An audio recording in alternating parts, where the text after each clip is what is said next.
Leksiyalarına devamı hürmetlik vatandaşlar. Bugün Çislağa 2023 yıl 3. ayının 18. günü haftiga şembe vatandaşı. Endi sizlarga so'zlaydigan leksiyamiz mundaq. Amerika Jungo o'tirib qo'ygan Ukraina urushini to'xtatish to'g'risidagi taklifga qarshi turdi. Mavzuli xabar 3. ayning 18. kuni Amerika ovozidan Xitoy tili programmasi e'lon qilindi. Xabar bundaq boshlandi. Washington Jungo'nun reisi Xi Jinping kelar hafta Rossiyani ziyorat qilib, Rossiya rahbari prezident Vladimir Putin bilan ko'rish.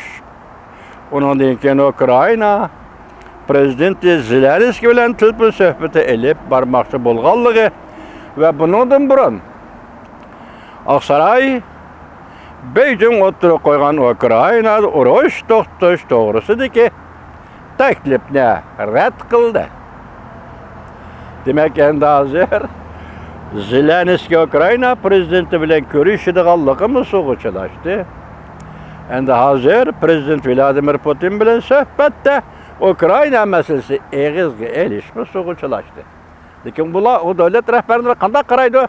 Bu tarafsiz bizga qarang'i vatandaş.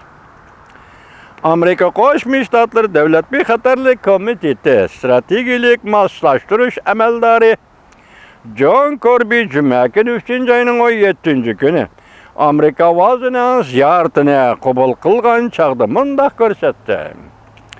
Agar bu qatimqi uchrashuv Xi Jinping bilan Vladimir Putinning uchrashishi ma'lum ma'noda urush to'xtatish murojaati e'lon qiladigan bo'lsa, biz bundan ansiraymiz. Urush to'xtatish qaramoqqa yaxshi anglansimi, lekin urush to'xtatish Rossiya shu yerda erishgan natijalarni tan olish, e'tirof qilishdan darak beradi. Birlashgan Davlatlar Tashkiloti umumiy yig'in yaqinda bir yig'in ochdi. Shundami? Biz o to'g'ri sizlarga so'zlaganmidik. Ularning qarori shu yig'inda qarori chekinish, Rossiya armiyasi chekindirish kerak dedi. Birlashgan Davlatlar Tashkiloti. Endi bugun yuqorida o'sha ko'pdan maslahatiga qarasak unday emas. Ammo hozir Amerika Qo'shma Shtatlari strategik moslashtiruvchi Oqsaroyning yuqori darajalik amaldori John Kirby rad qilamiz. Chunki Rossiya o'tirsa bunday fikrni rad qilamiz. Prezident Vladimir Putinning maslahatchisi Ushakov juma kuni 17. kuni bunday ko'rsatdi. Xi Jinping bilan o'tkazilgan suhbatda Ukraina urushini hal qiladigan yangi usul o'tirg'i chiqishi mumkin. Buni bizning rahbarlarimiz, ya'ni Rossiya rahbarlari bilan Jungo rahbarlarining vaziyat to'g'risida ko'z qarashlarini almashtirishiga ishonaman. U mundaq dedi. Suhbatdan keyin qanday fikr o'tirg'i chiqadi, ko'rib boqaylik. John Kirby mundaq ko'rsatdi. Oqsaroy moslashtiruvchi amaldori John Kirby mundaq ko'rsatdi. Urush to'xtatish balki Moskvani fursat bilan ta'minlashi mumkin va kelgusi Ukrainaga texnik unumli hujum qilishga tayyorlanishi mumkin. Yuqorqi leksiyalarni ko'rdinglar vatandoshlar. Demak, hozir bu leksiyalar bo'layotgan leksiyalar sizlarga so'zlayotgan emas, nima desangiz 20. kuni Xi Jinping Moskvani ziyorat qildi degan masalador vatandosh. Moskvaga kelmay turib, biz sizlarga hozir bu matbuotlarda e'lon qilingan bu xabarlarni yetkazib oldik. Endi Xi Jinping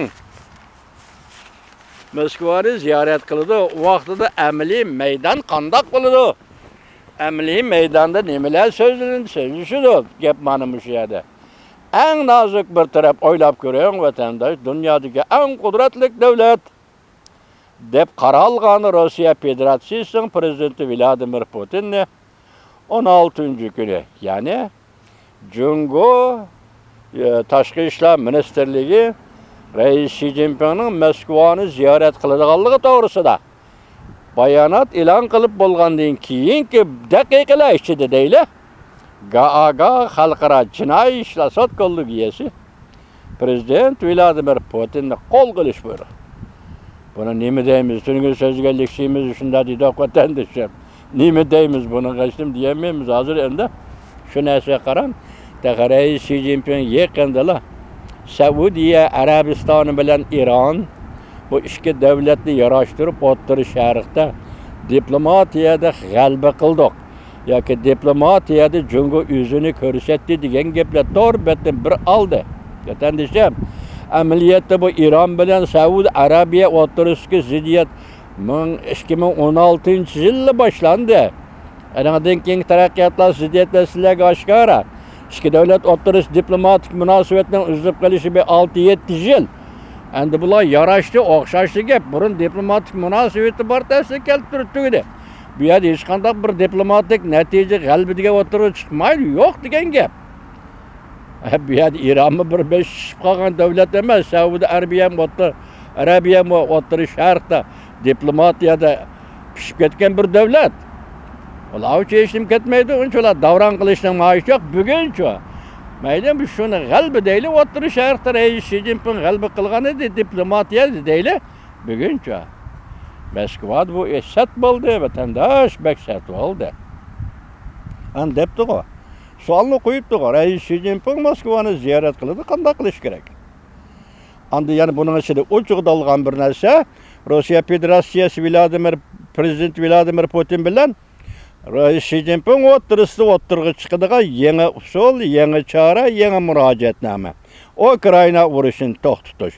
Bu taklif Aqsaray tarafidan qat'iy ravishda rad qilindi. Tugudi degani muhokamada bu mavzu mavjud emas endi. Agar bu muhokamada mavzu mavjud bo'lgan bo'lsa, Rossiya taraf bilan Jungoning ikki ishi, biroq bu yerda tartibga hurmat qilish degan boshqa tartibni qo'g'dash bu Amerika Qo'shma Shtatlariga berilayotgan va'da bermasangmi Amerika Qo'shma Shtatlari kuzatib turayotgan bir masala Ukraina masalasida har ikki davlat mayli Jungo mayli Rossiya Federatsiyasi bosh-boshdoqlik qila olmaydi deb ishonamiz hurmatli vatandoshlar. 2 kun bor, 18 kun deyli, 1 kun qoldi. 19-20 kuni Xi Jinping Beijingdan qo'zg'alib Moskvaga uchdi. 3 kun ziyoratda bo'ladi. Uning davomiga siz bilan biz qaraylik vatandoshlar. Endilikda ertadan boshlab biz o'zimizning talablar emaslar Uyg'urlar. Bu ikki davlat oldida talablarimiz bormi yo'qmi? Erta qisman mazmunlar bo'yicha sizlarga leksiya so'zlaymiz vatandosh.